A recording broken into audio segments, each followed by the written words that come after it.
Zelensky Trump बैठक से पहले रूस का यूक्रेन पर भीषण हमला, 30 से ज्यादा घायल, कई शहरों में बिजली गुल। यूक्रेन रूस युद्ध ने एक बार फिर खतरनाक मोड़ ले लिया है। यूक्रेन के राष्ट्रपति वोलोदिमिर जेलेंस्की और अमेरिका के पूर्व राष्ट्रपति डोनाल्ड ट्रंप के बीच होने वाली अहम बैठक से ठीक एक दिन पहले रूस ने यूक्रेन पर अब तक के सबसे बड़े हवाई हमलों में से एक कर दिया है। इस हमले में राजधानी कीव समेत कई शहरों को निशाना बनाया गया, जिसमें 30 से ज्यादा लोग घायल हो गए और लाखों लोगों की बिजली आपूर्ति ठप हो गई। कैसा था रूस का हमला? यूक्रेनी अधिकारियों के मुताबिक रूस ने एक साथ सैकड़ों ड्रोन और दर्जनों मिसाइलें दागी। यह हमला कई घंटों तक चला, जिससे पूरे देश में हवाई हमले का सायरन बजता रहा।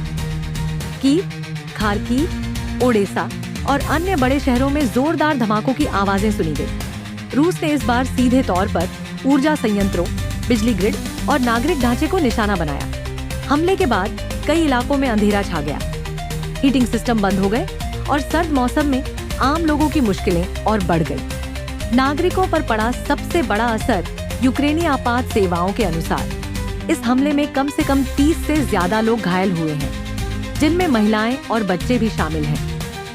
कई इमारतें क्षतिग्रस्त हुई हैं और रिहायशी इलाकों में आग लगने की घटनाएं सामने आई हैं।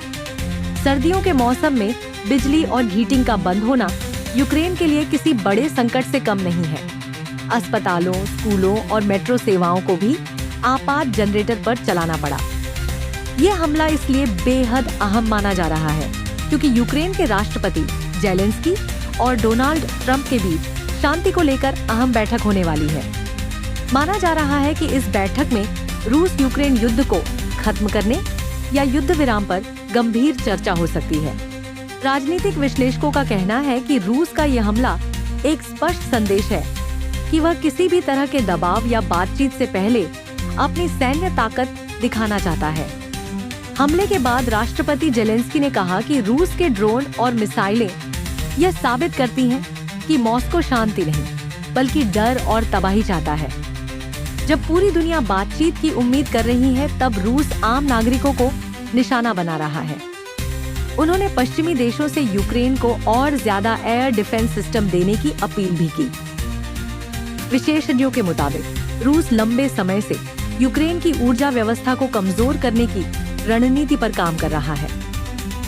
सर्दियों में बिजली और हीटिंग ठप कर देना आम लोगों पर मानसिक और शारीरिक दबाव बनाने का तरीका है, ताकि यूक्रेन सरकार पर समझौते का दबाव बढ़े।